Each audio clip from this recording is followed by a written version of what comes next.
À l'aide de l'actualité, la Gendarmerie nationale a reçu aujourd'hui du matériel roulant, une remise faite par le ministre de la Sécurité et de la Protection civile et qui va sans nul doute améliorer les conditions de vie et de travail des gendarmes. États généraux de la culture. Au deuxième jour des travaux, ce rendez-vous des acteurs culturels est en passe d'être labellisé Bamako-Fouraba. Les groupes thématiques sont à pied d'œuvre pour sortir de fortes recommandations. 20h ORTM 1. Mesdames, Messieurs, bonsoir et bienvenue dans la grande édition.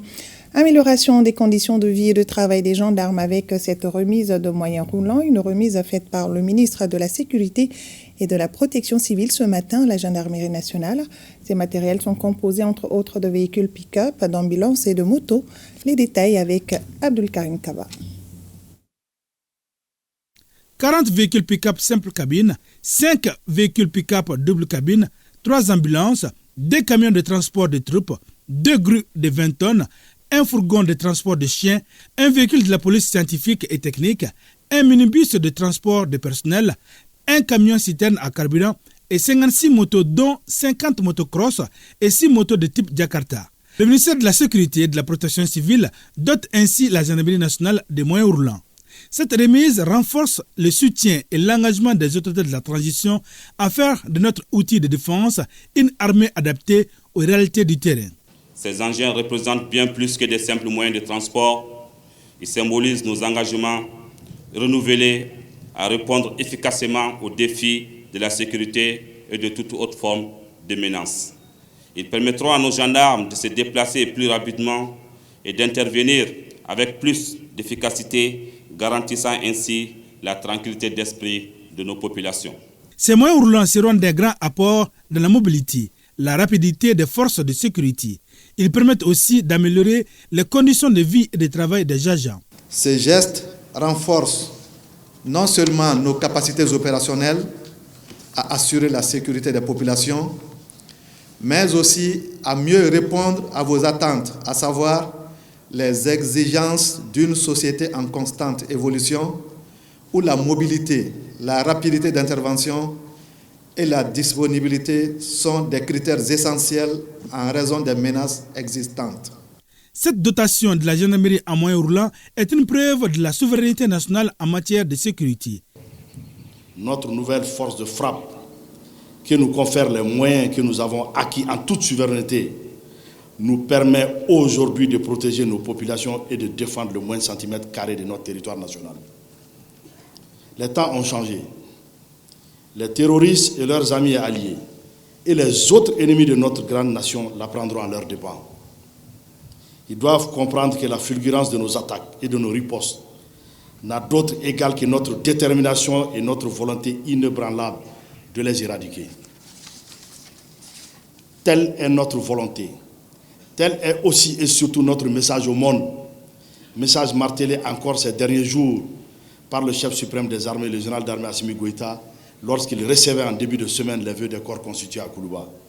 Mesdames et messieurs, c'est donc en application de cette volonté d'airain que je m'enorgueillis de vous remettre aujourd'hui ce premier lot de matériel roulant entièrement financé par le budget national.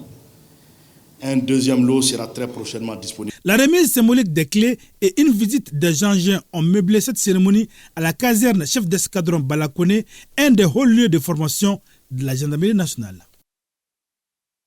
Et nous restons dans le domaine de la sécurité. Nous nous intéressons à cette rencontre entre le commissariat à la réforme du secteur de la sécurité et ses partenaires. Il s'agit de partager le contenu du guide de fonctionnement et d'animation des comités consultatifs de sécurité. Un commentaire de Kassim Diallo. Renforcer les capacités des acteurs de la sécurité, partager les contenus du guide de fonctionnement des comités consultatifs de sécurité et doter les participants d'outils nécessaires pour la résolution des défis sécuritaires, telles sont entre autres préoccupations du commissariat à la réforme du secteur de la sécurité. L'objectif de cet atelier est de partager avec vous le contenu de ce BVR et à doter les comités consultatifs de sécurité du district de Bamako et des 6 communes de Bamako d'exemplaires de guides.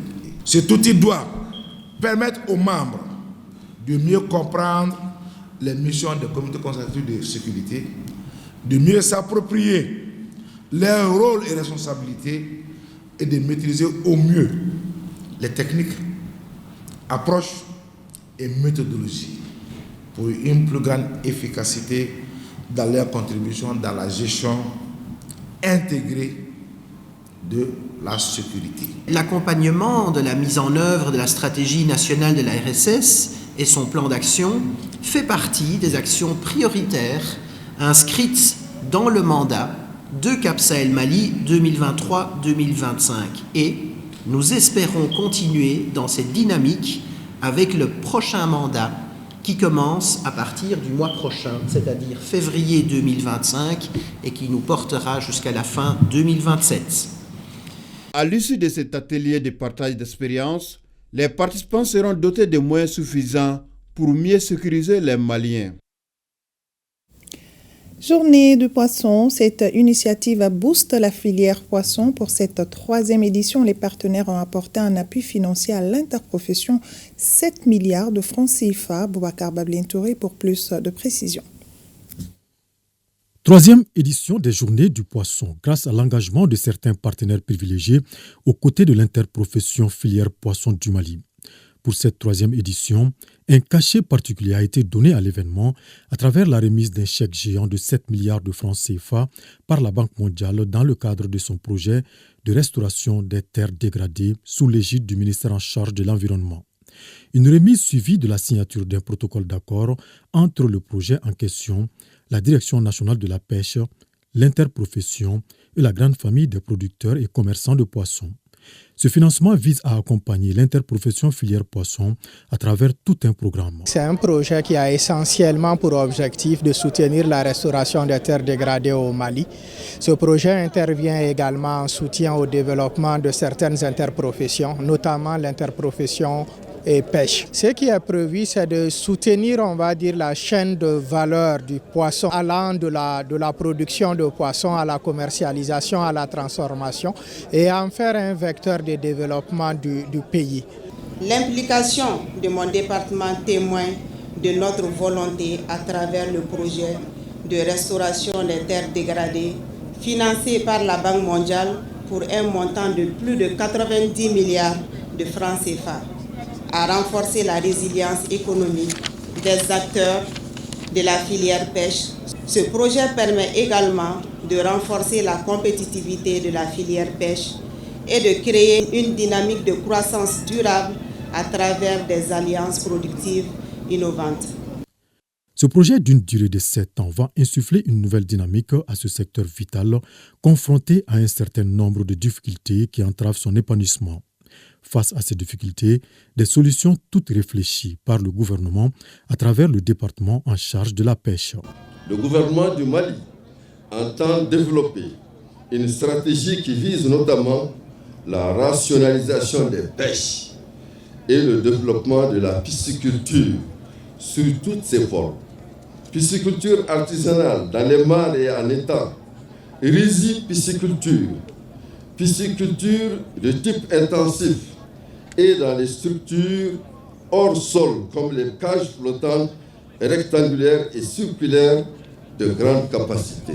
C'est dans ce cadre qu'est intervenu le projet de restauration des terres dégradées. Autre partenaire non les moindres qui a toujours accompagné l'interprofession filière poisson, toujours sur financement de la Banque mondiale, le projet d'appui au développement de l'élevage au Mali, PADEL-M. Un projet du gouvernement du Mali qui a été d'un grand apport pour ce secteur à travers la formation, l'équipement et le financement de projets des acteurs de la filière poisson. On a beaucoup appris les techniques de fabrication d'aliments et vraiment, presque nous avons touché tous les domaines de la pisciculture et de l'aquaculture grâce au PADEL. Avant, les femmes faisaient le fumage, mais ce n'était pas aussi synthétique parce que là, avec l'appui du PADEL, ils éviscèrent les poissons, ils les fument et c'est ce qui est demandé. Et les autres femmes qui sont dans les différentes localités qu'on a eu à former, elles ont eu à former des associations entre elles. Maintenant, j'ai l'aliment poisson flottant que je peux offrir à 700 francs le kilo contre 1500 pour l'aliment poisson importé. Avec l'appui de PADEL. Cet accompagnement de taille qui a eu un impact positif sur les acteurs est le fruit d'une bonne collaboration entre le projet et l'interprofession filière poisson. Quand vous regardez l'impact visible du projet PADEL, il y a d'abord la production des alevins. Il y a des écloseries qui ont été installées, il y a des écloseries qui ont été renforcées et la production du poisson marchand. Avant, c'était difficile.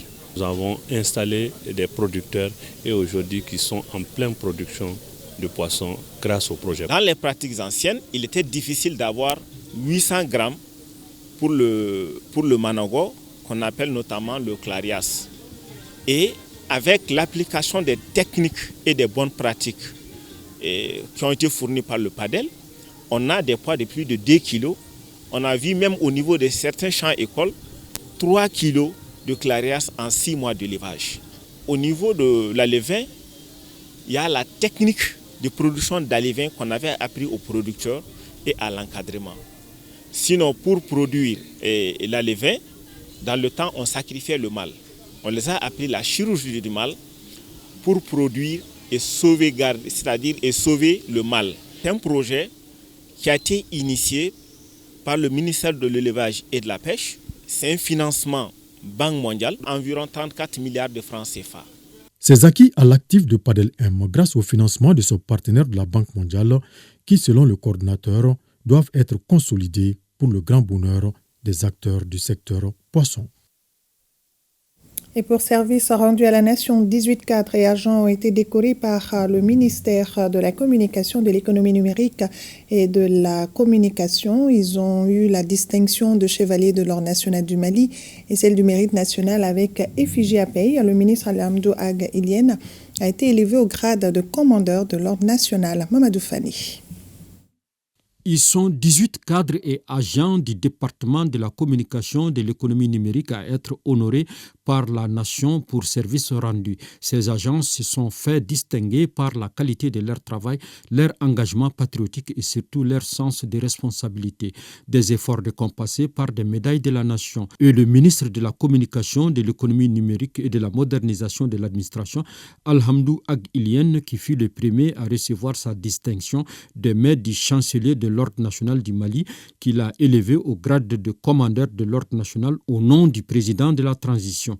Ensuite, 7 autres cadres ont reçu la médaille de chevalier de l'Ordre national du Mali et 10 autres agents la médaille du mérite national avec effigie abeille. Monsieur le ministre, le président de la transition, chef de l'État, en vous distinguant commandeur de l'Ordre national, l'État a acté sa volonté de reconnaissance. Si l'État a décidé de vous honorer encore une fois aujourd'hui, c'est moins pour vous décerner un titre en plus que pour le symbole qu'il a identifié en vous. Ce sont tous les acteurs, j'allais dire les récipiendaires du secteur de la communication et des TIC, compétents, dévoués, investis, qui sont récompensés. Ces récipiendaires se disent heureux de recevoir ces distinctions et remercient les autorités pour cette marque de confiance. Nous sommes heureux aujourd'hui de recevoir ces distinctions, non pas parce que nous sommes les meilleurs, mais parce que nous avons travaillé pour ce département afin que le slogan qui dit dans notre association « Il n'y aura pas de Mali croissant l'éthique » soit une réalité. Cette année, plusieurs personnes ont été décorées au sein de notre département et j'en suis très fier, car ce nombre témoigne de la reconnaissance des plus hautes autorités de l'État, à commencer par son Excellence, le président de la transition, chef de l'État, président de la Confédération des États du Sahel, son Excellence le général d'armée Assimi Goïta, pour les efforts constants que vous déployez pour le progrès de notre pays. Les récipiendaires ont pris l'engagement de continuer à servir la nation toujours avec la même loi. Voilà une cérémonie de remise de distinction au ministère de la Communication, de l'économie numérique et de la modernisation de l'administration. À Niamakoro, remise des clés de 3 nouvelles salles de classe et latrines, un projet réalisé et financé par l'ambassade de la République populaire de Chine. Le point avec Fanta Mamanientao. Chose promise, chose faite. De montant de plus de 24 millions de francs CFA, l'école communautaire de Niamakoro dispose désormais de 3 classes et 3 latrines supplémentaires, construites grâce à l'appui financier de l'ambassade de la République populaire de Chine, en partenariat avec l'ONG Al-Barka. Depuis ces 3 dernières années, nous avons tissé un lien de partenariat avec l'ambassade de la République populaire de Chine au Mali, et toujours dans le but de renforcer les capacités en termes d'éducation des enfants au sein des écoles communautaires et des écoles publiques. C'est la deuxième fois que nous venons renforcer en termes de salles de classe avec l'ambassade. Premièrement, c'était à Gombala, dans la région de Koulikoro, et aujourd'hui, c'est le quartier Niamakoro, notamment l'école communautaire de Niamakoro, qui a bénéficié d'un bloc de 3 salles de classe et d'un bloc de 3 latrines. Premier à se réjouir de cette initiative, le directeur de l'école. Un rêve qui vient de se réaliser et sera d'une importante capitale pour tous les élèves. Nous adressons nos félicitations à toutes les associations de développement du quartier de Niamakoro pour le travail remarquable qu'elles mènent au quotidien pour le bien-être de nos populations et le rayonnement de notre quartier. L'inauguration de ces salles de classe constitue un fruit de la coopération durable entre l'ambassade de Chine et l'association Al-Barka.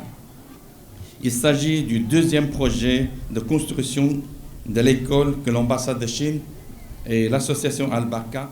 La cérémonie a pris fin par la remise symbolique des clés au directeur de l'école et la visite des classes et des latrines. Parlons également de cette validation de l'avant-projet de loi portant protection des écoles pendant des conflits armés. La rencontre est initiée par le comité technique de suivi de l'opérationnalisation de la déclaration sur la sécurité dans les écoles. Les précisions avec Bemba Sibi et Abdoulaye Diarra. 29 participants, un objectif, élaborer l'avant-projet de loi sur la sécurité en milieu scolaire. L'atelier de réflexion, mis en place par le comité technique de suivi de l'opérationnalisation de la déclaration sur la sécurité dans les écoles, va surtout permettre d'améliorer le premier draft du document. Le premier draft qui est déjà produit est de grande qualité. Ça, c'est une initiative que je vois qui est unique dans la sous-région. Et je pense que ça va être une école pour les autres pays. L'atelier d'aujourd'hui est suivi de très près par la communauté internationale de protection de l'éducation. Et c'est pourquoi je vais inviter tout un chacun à jouer pleinement son rôle pour que les objectifs attendus puissent être atteints.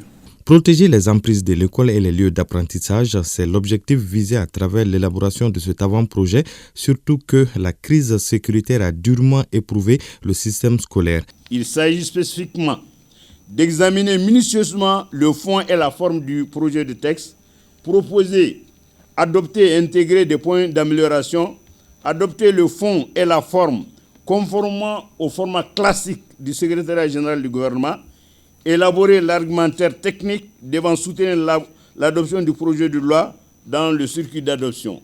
2 jours durant, les participants vont produire le draft de l'avant-projet, un document qui va être soumis pour validation avant le processus d'adoption par le Conseil national de transition. Toujours dans le registre de l'éducation à Saint, tout comme à Caille, il y a des écoles qui ont accueilli les sinistrés des inondations de l'hivernage dernier et celles qui ont été touchées par les inondations sont en phase de réhabilitation. Les gouverneurs des 2 régions ont effectué une visite sur le terrain pour voir l'état d'avancement des travaux. Saint, Drissa Koné et Caille, Balkissa Sadibou, Chérif Haïdara. Cela fait déjà quelques jours que ce groupe démarre à l'école Farakolo premier cycle. Plusieurs blocs de l'établissement sont en chantier. Maçons, soudeurs et autres travailleurs sont à pied d'œuvre. Il s'agit là de la mise en œuvre des fonds d'entretien et de réhabilitation des écoles ayant abrité les sinistrés d'inondation. Ces fonds ont été mis à la disposition des collectivités territoriales. À Saint, il y a 2 établissements qui sont concernés.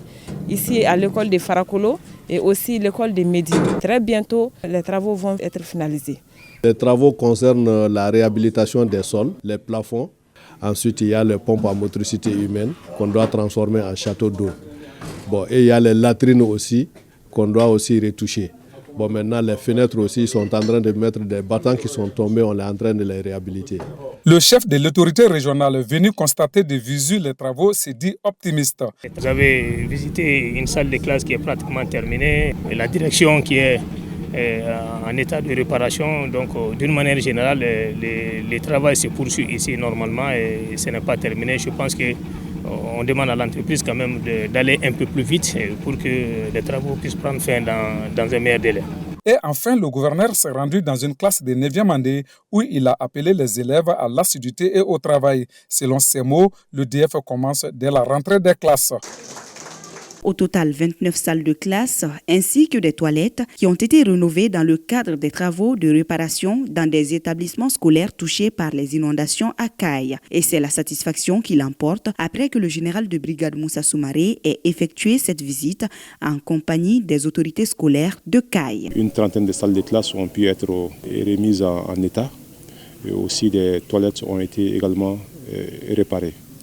Donc les élèves travaillent aujourd'hui dans ces salles de classe dans des conditions d'apprentissage vraiment améliorées. Nous ne pouvons que dire un grand merci aux autorités de la transition pour avoir mis ces moyens à notre disposition afin que les dégâts causés par les inondations puissent être réparés dans certains établissements de la région en général et de la ville de Kayes en particulier. Le visiteur du jour n'a pas manqué de mots à l'endroit des usagers et responsables des lieux. Ce n'est pas tout le temps que nous avons des opportunités comme ça. Donc aussi nous les avons, il faut les saisir. Les travaux qui ont été effectués ont permis d'améliorer les états de ces établissements-là. Je les invite à prendre soin de ces salles de classe. Et c'est ce bon usage des lieux qui, selon le gouverneur de la région de Kayes, permettra aux autorités de procéder à la rénovation d'autres salles de classe dans d'autres écoles de la région. Et cette action humanitaire à l'endroit des déplacés de Bandiagara résidant à Sévaré, un geste d'un opérateur économique, il a remis un important lot de vivres et de non-vivres. Reportage à Suleiman Sidibé. La ville de Sévaré a accueilli ce vendredi le général de brigade Abbassi Dambélé, accompagné d'un homme connu pour ses actions de charité. Il s'agit de Mohamed La, alias Diassa, un opérateur économique qui a compris que la solidarité est un devoir. Il vient de faire don d'une quantité importante de kits alimentaires et non alimentaires. Un geste destiné aux déplacés ayant récemment quitté Bandiagara. De quoi donner le sourire aux bénéficiaires. Je salue le gouverneur et l'ensemble des invités. Vraiment, nous sommes très contents et joyeux. Aujourd'hui, nous disons Dieu merci et merci au donateur Mohamed La. Ce geste est qualifié de patriotique par les autorités administratives et politiques de la Venise malienne. La cérémonie a été empreinte d'une émotion sans pareil, dans la mesure où la quantité était énorme, la quantité de donations, généreuses donations était vraiment énorme.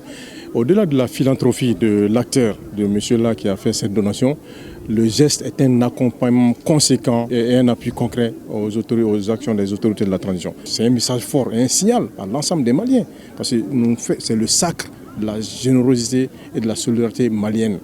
Donc ça va susciter d'autres opérateurs à même le surpasser ou à faire pareil. Ces dons qui viennent s'ajouter à ceux des autorités du pays concernent 800 ménages, soit 3000 personnes. Et à Djoïla, lancement du projet intervenant dans le domaine de l'agriculture par l'Union locale des producteurs de céréales. C'est pour renforcer le réseau de recherche agricole pour soutenir la transformation du système alimentaire et la résilience agricole et l'autonomisation des femmes rurales. Moustapha Doumbia et Issaba. Le projet d'autopromotion agricole pour la résilience et l'autonomisation des femmes rurales est un financement de l'ONG Agra, mis en œuvre par l'Union locale des producteurs de céréales en partenariat avec l'entreprise Ecotech Mali. Son coût est de plus de 200 millions de francs CFA pour une durée de 3 ans. Il intervient dans 3 communes de la région de Koutiala, une commune de Koulikoro et 6 communes de la région de Djoïla. Les activités qui seront mises en œuvre, ça va commencer par la mise en place des champs de démonstration. Ces champs vont servir de champs témoins. Sur ces champs, on va faire la formation des femmes rurales sur les semences biocertifiées. Également, ils vont recevoir des formations sur l'entrepreneuriat. Il y aura aussi la distribution des semences certifiées. Le lancement du projet d'autopromotion agricole est couplé à celui du projet AgriFood FRN au renforcement du réseau de recherche agricole pour soutenir la transformation du système alimentaire. Ce dernier est exécuté par l'Union locale des producteurs de céréales en partenariat avec ICRISAT. C'est des initiatives vraiment qui vont améliorer la productivité, les conditions de vie vraiment des femmes rurales dans la zone de Dioula, en termes d'accès au marché, en termes d'accès au financement, en termes d'accès vraiment aux équipements de production. Il faut retenir qu'à travers ce projet, 40 000 petits producteurs seront touchés directement. Nous devons profiter de cette opportunité pour combattre les défis liés au changement climatique. D'autres partenaires, dont l'IR et l'IITA, sont impliqués dans la mise en œuvre des deux projets. Les membres de la délégation spéciale du Conseil régional de Taoudéni ont été investis dans leurs nouvelles fonctions en présence de plusieurs personnalités de la région. Reportage Chirfou Moulay Aïdara. C'est dans une cérémonie conviviale que les 7 membres de la délégation spéciale du Conseil régional de Taoudéni sont investis dans leurs nouvelles fonctions. Le gouverneur a remercié les chefs de l'État pour cette initiative majeure. Je remercie le président, le général d'armée Hashimi Goïta, chef suprême des armées, chef de l'État, pour la confiance placée à nous pour le choix des délégations spéciales. Nous demandons aux membres de délégation spéciale qu'on ne soit pas trompés et les choisissant. Leur mission demeure le développement, mais sans la paix, il n'y a pas de développement. Et c'est pourquoi leur première mission, c'est le renforcement de la paix et la sécurité. Ici, l'occasion a été mise à profit pour rappeler aux membres quelques dispositions réglementant la délégation spéciale. L'article 84 du Code des collectivités. La délégation spéciale ne peut ni emprunter ni aliéner un bien de la collectivité territoriale. Elle ne peut ni créer un service public, ni recruter du personnel. Article 86. Le président de la délégation spéciale remplit les fonctions du président du conseil régional. Je prends l'engagement ici devant vous tous de m'acquitter de cet extraordinaire devoir de combler toutes les attentes et les espoirs fondés en mon choix. Monsieur le gouverneur, je sais les défis énormes, mais je suis convaincu qu'ils ne sont pas au-dessus de nos capacités. Mon équipe et moi-même se mettra à la tâche déjà au sortir d'ici. Cette cérémonie a enregistré la présence de plusieurs personnalités de Taoudéni et de la région sœur Tombouctou pour agrémenter les instants. États généraux de la culture, je le disais dans les titres, les travaux ont été lancés hier par le Premier ministre, ministre de l'administration territoriale et de la décentralisation. Au deuxième jour des travaux, ce rendez-vous des acteurs culturels est en passe d'être labellisé Bamako-Fugaba. Les groupes thématiques sont à pied d'œuvre pour sortir de fortes recommandations. Reportage à Famoussa Sidivé et Aboubakar Kone. La retraite artistique et culturelle Grandeur Nature prend possession du Centre international de conférence de Bamako. Les États généraux sur la culture, jour 2, ouvrent les débats. L'étalage au grand jour des déboires, de tous les déboires des différents secteurs, art, tourisme, création, gouvernance, tout y passe. C'est le groupe de travail tourisme et hôtellerie. Arrêtons-nous à 2012, nous sommes dans une crise politico-sécuritaire et sanitaire. Politique, vous connaissez, sécuritaire, vous connaissez, sanitaire, la Covid est passée par là aussi. Et donc, nous sommes en pleine déliquescence, arrêt total d'activité. Et à la faveur de l'arrivée du nouveau ministre, nous sommes en tout cas plein d'espoir par rapport à ce que va donner ces États généraux. Après le sitôt de Ouagadougou, auquel nous avons participé avec plaisir et nous avons été bien reçus par nos collègues du Burkina et ceux du Niger aussi qui sont venus nous trouver là-bas avant qu'on ne revienne pour le sitôt, les journées hôtelières du Mali. Donc nous avons continué, quoi. Nous avons abordé des thèmes importants avec, concernant les 3 pays. Il y a eu la création du CPT AES. Le CPT, c'est la Confédération patronale du tourisme de l'espace AES. Qu'est-ce que vous débattez dans votre groupe thématique, le groupe 2? Le groupe 2 regroupe les arts appliqués qui contient le design, la mode et la gastronomie. Et la principale préoccupation, c'est l'innovation qui est inhérente au design et au métier de la création. Fugaba, on est contenu et contenant. Parce que, comme je parlais de cette activité qu'est le design, je l'ai rappelé tout à l'heure, elle est transversale et touche tous les secteurs. Okay. Et il est important que nous apportons la partie visionnaire de la chose, parce que qui dit design dit projection dans l'avenir, donc l'innovation. Et l'innovation ne peut se faire qu'en regardant de temps en temps dans le rétroviseur pour mieux définir l'avenir. Nous sommes en train de débattre des questions relatives au patrimoine. Le débat porte d'une manière générale sur tout ce qui porte sur le patrimoine matériel et immatériel.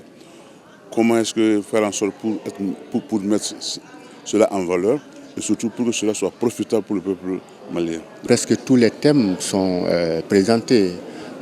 La production, la création, la diffusion et la commercialisation sont autant de thèmes qui sont traités dans les travaux de groupe. Il y a nécessairement une connexion avec les pays qui composent l'Alliance parce que c'est des réalités communes et il faut partager une vision commune en matière donc de refondation. Et on sait que la culture est le levier donc, de tout développement.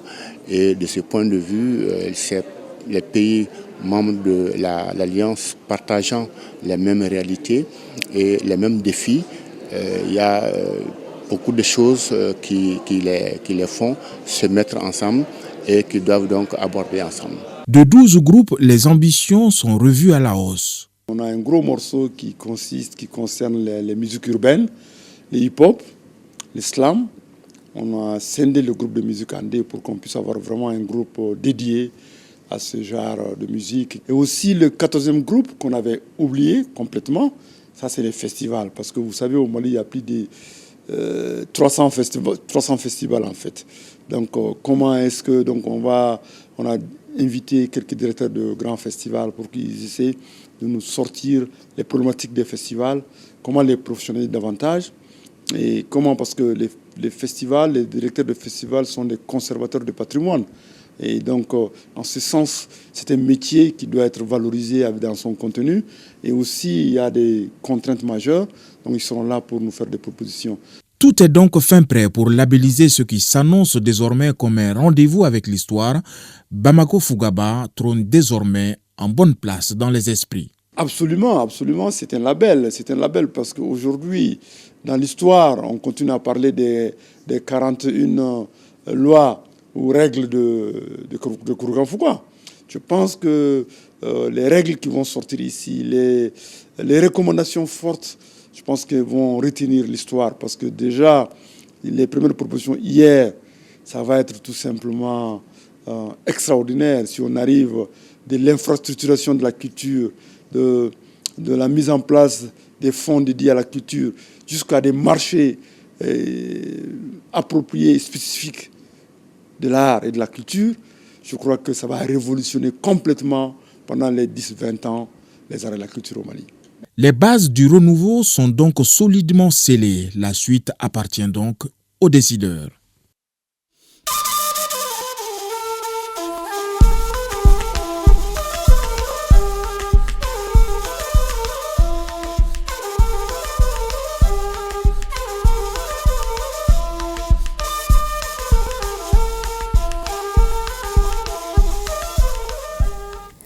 AES Actualité, le collectif pour la défense des militaires CDM a organisé cet après-midi un meeting de dénonciation pour dire stop aux ingérences des ministres et ambassadeurs algériens. Pour le collectif, le Mali n'a de leçons à recevoir de quiconque. Pour plus de détails, écoutons le secrétaire général collectif pour la défense des militaires CDM, Younous Soumaré. Il est au micro de Abdelkarim Kaba. Le collectif pour la défense des militaires CDM, membre de la société civile, membre fondateur de la Confédération des peuples de l'AES, a initié ce meeting pour dire stop et halt aux ingérences des ministres et ambassadeurs algériens qui se sont reconvertis en véritables soutiens et complices des terroristes et leurs sponsors étrangers. Il est aujourd'hui opportun pour chaque citoyen malien, voire de l'AES, de faire stopper ces ingérences sauvages en rappelant aux uns et aux autres que l'AES est aujourd'hui debout pour la sécurisation de ces territoires. C'est pourquoi nous demandons aux plus hautes autorités algériennes de recadrer les intéressés afin que plus jamais de telles provocations ne se répètent. Très chers compatriotes, restons soudés et mobilisés aux côtés de nos femmes, de nos autorités de la refondation pour bâtir ensemble le Mali courant. À bas les terroristes, à bas le terrorisme, à bas l'impérialisme. Vive le Mali souverain. Vive l'AES. Ensemble nous pouvons et ensemble nous gagnerons contre le terrorisme international et ses cipots africains. Nous sommes 23 millions de femmes. Assaut la continuité. Assaut la continuité. Afin de mieux lutter contre le terrorisme et la criminalité transnationale à Ségou, l'association Amaligneta Amata lance une campagne de sensibilisation. Il s'agit de mettre les jeunes et les femmes à l'avant-garde de cette lutte et aussi promouvoir le patriotisme et la citoyenneté durant cette campagne. Reportage Honoré Tienou et Bassi Traoré. Ce sont des centaines de citoyens répondant à l'appel de l'Alliance Mali-Tanien Amata pour soutenir la transition dans ses efforts de sensibilisation pour prévenir et lutter contre le terrorisme et la criminalité transnationale. Sous le thème « La population au cœur de la lutte contre le terrorisme et la criminalité transnationale organisée, les jeunes et les femmes en première ligne », répond à la vision des plus hautes autorités en quête d'un citoyen moderne capable de défendre sa patrie contre toute menace, capable de défendre les intérêts de la nation, capable de forger la culture de la paix, l'unité nationale et la cohésion sociale au sein de notre société. Il s'agit, à travers cette sensibilisation, d'échanger sur les aspects du terrorisme, le concept de la police de proximité, afin de renforcer la collaboration entre les populations et les services de sécurité. En tant que président du comité consultatif de sécurité de la commune urbaine de Ségou, j'en appelle à toutes les associations et autres forces vives ségouviennes à s'engager ardemment dans ce combat de survie pour le pays du Sahel, dont le nôtre.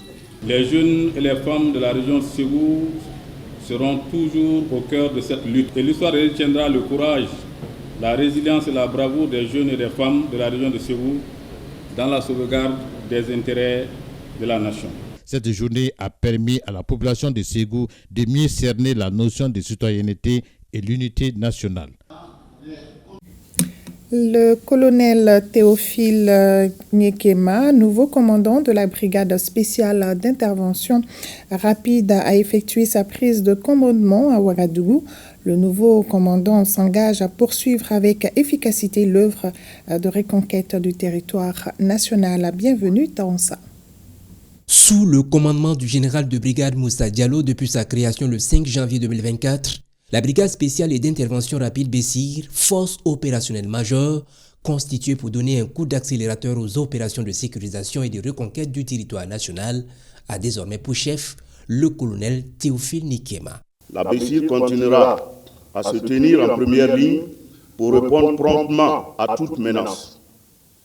Par une mobilité accrue, une puissance de feu maîtrisée et une stratégie offensive, nous nous assurerons que les groupes terroristes ne trouvent aucun répit. L'intensification des actions de désorganisation et de neutralisation de l'ennemi restera une priorité constante. Sans oublier le renforcement de la synergie entre la Bessir et les autres forces de défense et de sécurité et la modernisation et l'adaptation continue des unités de la brigade spéciale et d'intervention rapide pour ne citer que cela. Celui qui prend la tête de la Bessir a été chef d'état-major de l'armée de terre de mars 2023 à décembre 2024. Cumulativement à ses fonctions de commandant de la brigade spéciale et d'intervention rapide et de commandant du commandement des opérations du Théâtre national, le colonel Théophile Nikema est depuis le 30 décembre 2024 chef d'état-major général adjoint des armées. Le Comité national d'organisation de la 29e édition du FESPACO a dévoilé les films sélectionnés. Sur plus de 1351 films soumis à l'appréciation du jury, 235 sont sélectionnés. Les 235 films sélectionnés viennent de 48 pays. Le FESPACO 2025, c'est du 22 février au 1er mars et se tient sous le thème « Cinéma d'Afrique et identité culturelle ». Reportage Oumou Sissé. 1351 films réceptionnés et visionnés et à l'arrivée 235 films sélectionnés pour l'édition 29 du FESPACO.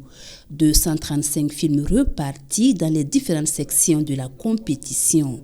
Dans la course pour l'étalon d'or de Yenega, 17 films dont Katanga, la danse du scorpion de Dani Kouyaté et les Invertueuses de Chloé Aïcha Boro. Dans la catégorie documentaire long-métrage, L'homme qui plante les baobabs de Michel Zongo disputera la première place face à 14 autres films de 14 nationalités. Le film traite de la question environnementale particulièrement, mais le courage surtout d'un homme, un homme assez spécial qui a 80 ans aujourd'hui, mais qui a passé 50 ans de sa vie à planter que des baobabs. Les autres sections, telles les séries et animations, Soukabe Programme Jeunesse, films des écoles de cinéma, FESPACO Short, Panorama, enregistrent aussi la participation de réalisateurs burkinabés. Dans la catégorie Burkina Film, 19 films sont en compétition. C'est un clin d'œil aux films qui sont faits, les films populaires, les films à petit budget, parce qu'aujourd'hui on pense qu'un film à petit budget ne peut pas répondre aux normes. Voilà, donc je pense que c'est faisable. J'ose espérer que les films sélectionnés vont permettre d'interroger davantage quant au rôle du cinéma dans la construction identitaire, sujet d'ailleurs auquel le colloque vous invite à réfléchir. Après ce dévoilement de la sélection officielle des films, les regards sont désormais tournés vers la compétition officielle de la Biennale du cinéma et de l'audiovisuel africain. Une biennale qui se tient du 22 février au 1er mars prochain. Et la rédaction de la RTN est allée à la rencontre d'un jeune artiste à graffiti. Il se nomme Rico Art. À Niamey, il fait des représentations graphiques généralement sur des grands murs. Ainsi, il compte transmettre des valeurs culturelles et enseigner l'histoire du Niger à la nouvelle génération. Ici, Fi Aruna. Rico Art est un jeune artiste graffiti. 4 ans déjà que cet artiste s'exprime grâce à ses fresques murales. Précisons que le graffiti est une forme d'art qui a pris de l'ampleur dans les années 70 à New York. Il consiste à transformer les façades et murs de la ville en toiles dynamiques reflétant les pulsations de l'espace urbain à l'aide de pinceaux et de bombes à aérosol. Le graffiti, c'est un art engagé. Je pense qu'on a la responsabilité de sensibiliser, de passer le message, des messages, de raconter l'histoire, pourquoi pas, à travers ce que j'ai fait ces derniers temps, faire des portraits des hommes vraiment qui ont marqué l'histoire. Feu général Séné Kounché, c'est un grand homme qui a fait beaucoup pour la culture et les arts nigériens. J'ai une petite anecdote, pendant la réalisation du portrait, il y a un vieux ancien combattant qui n'a pas voulu se présenter, qui est venu et qui nous a précisé que cet édifice, même sur lequel on est en train de réaliser ce portrait, c'est lui qui l'a conçu. Malheureusement, au Niger, le graffiti est peu connu et cette méconnaissance entrave la bonne pratique de cet art. Pour avoir les espaces, c'est compliqué avec la mairie. Donc voilà, le premier dilemme, c'est l'espace. Le deuxième dilemme, c'est le matériel. C'est très compliqué, mais bon, on fait avec les moyens de bord. Cet art révolutionnaire et engagé, qui avec l'évolution prend une forme d'esthétique, doit être encouragé pour qu'il participe au combat pour la conquête de notre souveraineté à un moment où la jeunesse a besoin de connaître son histoire.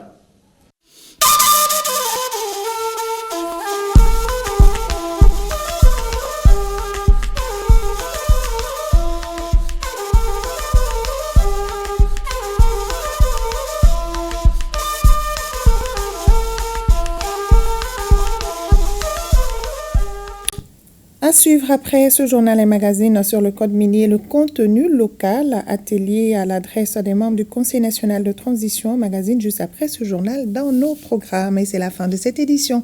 Merci à vous de l'avoir suivi. Au plaisir de vous retrouver demain, même heure, même plateau, Dieu voulant. D'ici là, prenez soin de vous et des autres. Si vous changez votre façon de voir les choses que vous regardez changeront. Conseil de nos grands-pères. Bonne fin de soirée à tous.